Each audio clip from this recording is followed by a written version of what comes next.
Chapter number first biology में कोशिका की बात करें, देखो कोशिका की बात करें तो कोशिका की खोज सर्वप्रथम किसने की थी? कोशिका की खोज की थी सर्वप्रथम रॉबर्ट हुक ने सन 1665 ईस्वी में। ठीक है, इन्होंने मृत कोशिका की खोज की थी, कॉर्क में इन्होंने खोज की थी। ठीक है, कॉर्क में इन्होंने खोज की थी। अब इन्होंने एक पुस्तक लिखी जिसका नाम था इस पुस्तक का नाम था माइक्रोग्राफिया, और माइक्रोग्राफिया में इन्होंने इस कोशिका को सेल्यूला नाम दिया था। ठीक है, सेल्यूला नाम दिया था। इन्हें कोशिका विज्ञान का जनक कहा जाता है। जबकि जीवित कोशिका की खोज किसने की थी? तो जीवित कोशिका की खोज लीवेनहॉक ने की थी, जीवाणु में तालाब के पानी में। और इनके द्वारा लिखित पुस्तक का नाम है secrets of nature. Secrets of nature में इन्होंने कोशिका को एनिमल क्यूल नाम दिया। क्या नाम दिया? एनिमल क्यूल नाम दिया। ठीक है, इसके बाद हम बात करें, देखो कोशिका विज्ञान का जनक किसे माना जाता है? तो कोशिका विज्ञान का जनक माना जाता है स्वानसन को, जबकि भारतीय कोशिका विज्ञान का जनक माना जाता है ए.के. शर्मा को। किसे माना जाता है? ए.के. शर्मा को माना जाता है। कोशिका सिद्धांत की बात करें तो कोशिका सिद्धांत किसने दिया था? तो कोशिका सिद्धांत दिया था ड्यूट्रोचैट ने। ठीक है, किसने दिया था? ड्यूट्रोचैट ने, लेकिन इसे प्रूफ किया था स्लाइडेन एवं स्वान ने। जबकि आधुनिक कोशिका सिद्धांत की बात करें, या इसे ई सेल्यूला या ओमनिस सेल्यूला का सिद्धांत भी कहा जाता है, ये किसने दिया था? यह दिया था भैया रॉबर्ट विर्चाउ ने, लेकिन इसे हंसक्रिया प्रयोग द्वारा लुई पाश्चर ने प्रूफ किया था। अब हम देखेंगे कोशिकाओं में अंतर। दो प्रकार कोशिका होती है, एक तो होती है प्रोकैरियोटिक कोशिका और दूसरी होती है यूकैरियोटिक कोशिका। सबसे पहले हम बात करते हैं प्रोकैरियोटिक कोशिका की। प्रोकैरियोटिक कोशिका की बात करें तो देखो ये अपरिपक्व कोशिकाएं होती हैं, जबकि यूकैरियोटिक कोशिका जो होती है परिपक्व कोशिका होती है। ठीक है, प्रोकैरियोटिक कोशिकाओं में की यदि मात्रा, प्रोकैरियोटिक कोशिका में केंद्रक विकसित नहीं होता या होता ही नहीं है, जबकि यूकैरियोटिक कोशिका में केंद्रक पूर्ण विकसित होता है। प्रोकैरियोटिक कोशिका की मात्रा, तो प्रोकैरियोटिक कोशिका में गुणसूत्र एक विशेष प्रकार की संरचना में पाया जाता है जिन्हें न्यूक्लियोटाइड कहा जाता है, जबकि यूकैरियोटिक कोशिका में जो गुणसूत्र होता है वह केंद्रक में ही उपस्थित होता है। ठीक है, प्रोकैरियोटिक कोशिका की मात्रा, तो देखो प्रोकैरियोटिक कोशिका में 70S प्रकार के राइबोसोम पाए जाते हैं, जबकि यूकैरियोटिक कोशिका में 70S और 80S दोनों प्रकार के राइबोसोम पाए जाते हैं। प्रोकैरियोटिक कोशिका में झिल्ली युक्त कोशिका द्रव्य अंगक नहीं पाए जाते, जबकि यूकैरियोटिक कोशिका में झिल्ली युक्त कोशिका द्रव्य अंगक पाए जाते हैं। प्रोकैरियोटिक कोशिका में प्रकाश संश्लेषण का कार्य क्रोमेटोफोसिस द्वारा होता है, जबकि यूकैरियोटिक कोशिका में प्रकाश संश्लेषण कार्य क्लोरोप्लास्ट के थैलेकॉइड द्वारा होता है। ठीक है, क्लोरोप्लास्ट के थैलेकॉइड द्वारा होता है। प्रकाश संश्लेषण में प्रोकैरियोटिक कोशिका में श्वसन का कार्य जो करता है वह मीसोसोम करता है, जबकि यूकैरियोटिक कोशिका में श्वसन का कार्य माइटोकॉन्ड्रिया द्वारा होता है। प्रोकैरियोटिक कोशिका के एग्जाम्पल की बात करें तो जीवाणु, विषाणु, नीरसेवर और माइकोप्लाज्मा इसके एग्जाम्पल हैं, जबकि यूकैरियोटिक कोशिका के एग्जाम्पल की बात करें तो यूकैरियोटिक कोशिका के एग्जाम्पल बाकी सभी अन्य आते हैं। प्रोकैरियोटिक कोशिका और यूकैरियोटिक कोशिका इन दोनों को नाम दिया था डॉटरी ने, और इन दोनों के मध्य की कोशिका होती है जिसे मीजोकैरियोटिक कहा जाता है, इसे नाम दिया था डॉज ने। अब हम देखेंगे पादप कोशिका और जंतु कोशिका में अंतर। तो सबसे पहले हम बात करते हैं पादप कोशिका। पादप कोशिकाओं की बात करें, पादप कोशिकाओं में कोशिका भित्ति पाई जाती है, जबकि जंतु कोशिकाओं में कोशिका भित्ति नहीं पाई जाती। पादप कोशिकाओं में भोज्य पदार्थों का संग्रह स्टार्च के रूप में होता है, जबकि जंतु कोशिकाओं में भोज्य पदार्थों का जो संग्रह होता है वह ग्लाइकोजन के रूप में होता है। पादप कोशिकाओं की बात करें, पादप कोशिकाओं में टिब्यूल पाया जाता है, जबकि जंतु कोशिकाओं में माइटोकॉन्ड्रिया पाया जाता है। पादप कोशिकाओं में स्टीरोसोम पाया जाता है, जबकि जंतु कोशिकाओं में लाइसोसोम पाया जाता है। ठीक है, पादप कोशिकाओं में डिक्टियोसोम पाया जाता है, जबकि जंतु कोशिकाओं में गोल्जिकाय पाया जाता है। STD से याद रखिए, ट्रिक है इसकी STD। S से स्फीरोसोम, T से टिब्यूल और D से डिक्टियोसोम ये तीनों पाए जाते हैं पादप कोशिकाओं में। ठीक है, तीनों पाए जाते हैं पादप कोशिकाओं में। इसके बाद पादप कोशिकाओं में रसधानियाँ पाई जाती हैं, जबकि जंतु कोशिकाओं में रसधानियाँ नहीं पाई जाती। पादप कोशिकाओं में तारककाय नहीं पाया जाता, जबकि जंतु कोशिकाओं में तारककाय पाया जाता है। अब हम देखेंगे एक एक कोशिका अंगों के बारे में। तो सबसे पहला कोशिका अंग आता है कोशिका भित्ति। कोशिका भित्ति की बात करें तो कोशिका भित्ति खोज रॉबर्ट हुक ने ही की थी। ठीक है, कोशिका भित्ति खोज किसने की थी? रॉबर्ट हुक ने की थी। कोशिका भित्ति की बात करें तो यह पादप कोशिका का पहला आवरण होता है और यह जंतु कोशिका में नहीं पाया जाता। इसकी बात करें तो यह कोशिका की मृत संरचना होती है, यह पारगम्य परत होती है। कोशिका भित्ति जो होती है वह पारगम्य परत होती है। ठीक है, कोशिका भित्ति में मध्य पटलिका नामक एक संरचना पाई जाती है, जिसमें क्या होता है? कैल्शियम पेक्टेट नामक एक पदार्थ भरा होता है। कैल्शियम पेक्टेट कह सकते हैं या पेक्टिन कह सकते हैं। कैल्शियम पेक्टेट या पेक्टिन नामक एक पदार्थ भरा होता है, जिसे पादप कोशिकाओं को सीमेंट कहा जाता है। कच्चे फलों में इसकी मात्रा सर्वाधिक होती है।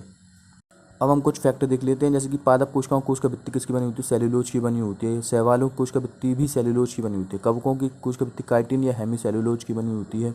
ठीक है, और जीवाणुओं की पेप्टिडोग्लाइकन की बनी होती है, और डायटम्स में सिलिका की कोशिका भित्ति बनी होती है। ठीक है, कीटों का बाह्यकंकाल तंत्र भी काइटिन या हेमी सेल्यूलोज का ही बना होता है। प्रकृति में सर्वाधिक मात्रा में पाया जाने वाला कार्बनिक पदार्थ सेल्यूलोज है। ठीक है, क्या है? सेल्यूलोज है।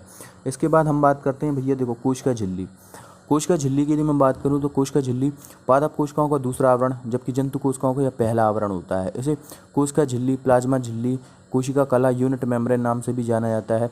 ये कोशिका की जीवित संरचना होती है। कोशिका की संरचना है, जीवित संरचना होती है, अर्ध पारगम्य परत होती है, इसलिए इसे चयनात्मक झिल्ली भी कहा जाता है। इसमें सैंडविच मॉडल पाया जाता है, तरल मोज़ेक मॉडल या सैंडविच मॉडल पाया जाता है। इसमें क्या होता है, लिपिड की दो परतों के मध्य प्रोटीन भरा होता है, ठीक है। लिपिड की दो परतों के मध्य प्रोटीन भरा हुआ होता है, ठीक है। और कोशिका झिल्ली किसकी बनी होती है, तो कोशिका झिल्ली की बात करें तो कार्बोहाइड्रेट, प्रोटीन एवं वसा की बनी होती है, ठीक है। जिसमें तीनों को संयुक्त रूप से किया जाता है फॉस्फोग्लिसराइड कहता है। इसमें प्रोटीन होता है 52%, कार्बोहाइड्रेट होता है 40%, प्रोटीन होता है 52%, वसा होता है 40% और कार्बोहाइड्रेट होता है 8%। तीनों को संयुक्त रूप से फॉस्फोग्लिसराइड कहा जाता है। इसके बाद आता है जीव द्रव्य। जीव द्रव्य की मात्रा, देखो जीव द्रव्य की खोज किसने की थी, पुरकिंजे ने की थी, जबकि डुजार्डिन ने इसे नाम दिया था। खोज किसने की थी, पुरकिंजे ने, जबकि डुजार्डिन ने इसे नाम दिया था। जीव द्रव्य की मात्रा, जीव द्रव्य जो होता है इसे जीवन की संरचनात्मक एवं क्रियात्मक इकाई कहा जाता है। इसमें कार्बनिक और अकार्बनिक पदार्थों का अनुपात 19:81 होता है। यह कार्बोहाइड्रेट, वसा, प्रोटीन और नाइट्रोजन इन चारों से मिलकर बना होता है। 99% भाग इन चारों से ही मिलकर इसका बना होता है जीव द्रव्य का, ठीक है। जीव द्रव्य किस किस से मिलकर बनता है, तो जीव द्रव्य की बात करो तो इसमें कोशिका द्रव्य तथा केंद्रक द्रव्य दोनों आते हैं। जीव द्रव्य कार्य क्या करता है, तो जीव द्रव्य कोशिकाओं को न्यूट्रिएंट्स पहुंचाने का कार्य करता है, पोषण पहुंचाने का काम करता है और उनके लिए उत्सर्जन का काम भी यही करता है। इसके बाद अगला कोशिका अंग आता है जिसे कहता है केंद्रक। केंद्रक की बात करें, केंद्रक खोज 1831 ईस्वी में रॉबर्ट ब्राउन ने की थी। यह कोशिका का मुख्य नियंत्रण केंद्र होता है। ये कोशिका का कैसा केंद्र होता है, कोशिका का मुख्य नियंत्रण केंद्र होता है, इसलिए इसे कोशिका का CPU यानी कि सेंट्रल प्रोसेसिंग यूनिट कहता है। यह पादप कोशिकाओं में परिधि की तरफ सटा हुआ है, जबकि जंतु कोशिकाओं में यह मध्य में पाया जाता है।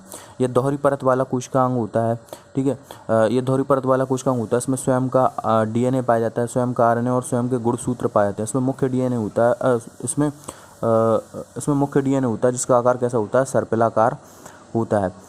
इसके अलावा ये राइबोसोम का निर्माण करता है, इसलिए इसे राइबोसोम की फैक्ट्री भी कहता है। इसके अलावा इसमें केंद्रिका उपस्थित होती है। इसमें क्या उपस्थित होती है, केंद्रिका उपस्थित होती है, जो कि कोशिका विभाजन के समय दिखाई पड़ती है, ठीक है। कोशिका विभाजन के समय दिखाई पड़ती है। इसके अलावा हम बात करें केंद्रक की। इसके बाद अगला कोशिका अंग आता है अंतःप्रदब्य जालिका। अंतःप्रदब्य जालिका की खोज किसने की थी, अंतःप्रदब्य जालिका की खोज की थी पॉटर ने, ठीक है। अंतःप्रदब्य जालिका को सर्वप्रथम किसने देखा, गार्नियर ने देखा और इसे इर्गैस्ट्रोप्लास्ट नाम दिया, जबकि इसकी खोज पॉटर ने की थी। अंतःप्रदब्य जालिका की माध्यम से कोशिका का अंतःकंकाल तंत्र या अंतः परिवहन तंत्र कहा जाता है। यह केंद्रक से जुड़ा हुआ होता है, ठीक है। किससे जुड़ा होता है, केंद्रक से जुड़ा हुआ होता है, ठीक है। ये दो प्रकार होता है, तो खुरदुरी अंतःप्रदब्य जालिका और दूसरी होती है चिकनी अंतःप्रदब्य जालिका।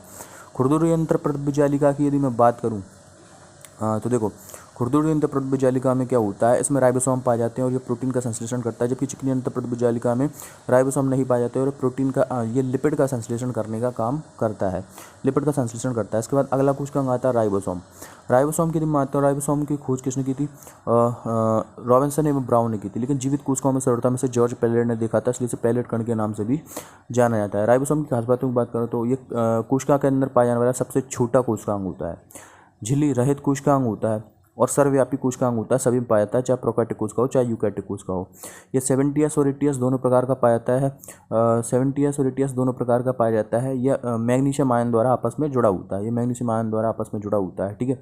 इसके अलावा ये प्रोटीन का निर्माण करता है, इसलिए इसे प्रोटीन की फैक्ट्री भी कहा जाता है, इसलिए इसे क्या कहता है, प्रोटीन की फैक्ट्री भी कहा जाता है। इसके बाद अगला कोशिका अंग आता है गोल्जी काय। गोल्जी काय की बात करें तो गोल्जी काय की खोज किसने की थी, कैमिलो गोल्जी ने की थी। गोल्जी काय के टूटने से कोशिका भित्ति और लाइसोसोम का निर्माण होता है। गोल्जी काय की बात करें तो इसे कोशिका का यातायात प्रबंधन या कोशिका का बिचौलिया कहता है, क्योंकि यह कार्बोहाइड्रेट वसा प्रोटीन के संग्रहण, स्त्रवण एवं पैकेजिंग का काम करता है। इसके बाद आता है लाइसोसोम। लाइसोसोम की खोज किसने की थी, डी डुबी ने की थी, ठीक है। गोल्जी काय के टूटने से इसका निर्माण होता है। लाइसोसोम की बात करें तो यह अंतःकोश के पाचन का कार्य करता है, ठीक है, पाचन का कार्य करता है। इसमें पाचन के लिए 24 प्रकार के पाचक एंजाइम पाए जाते हैं, जिनमें अम्लीय हाइड्रोलाइटिक एंजाइम प्रमुख होता है। कभी कभी ये अपनी कोशिकाओं का भक्षण एवं पाचन कर लेता है, इसलिए इसे कोशिका का एटम बम, कोशिका सफाई कर्मचारी, कोशिका का बॉडीगार्ड या आत्महत्या की थैली के नाम से भी जाना जाता है।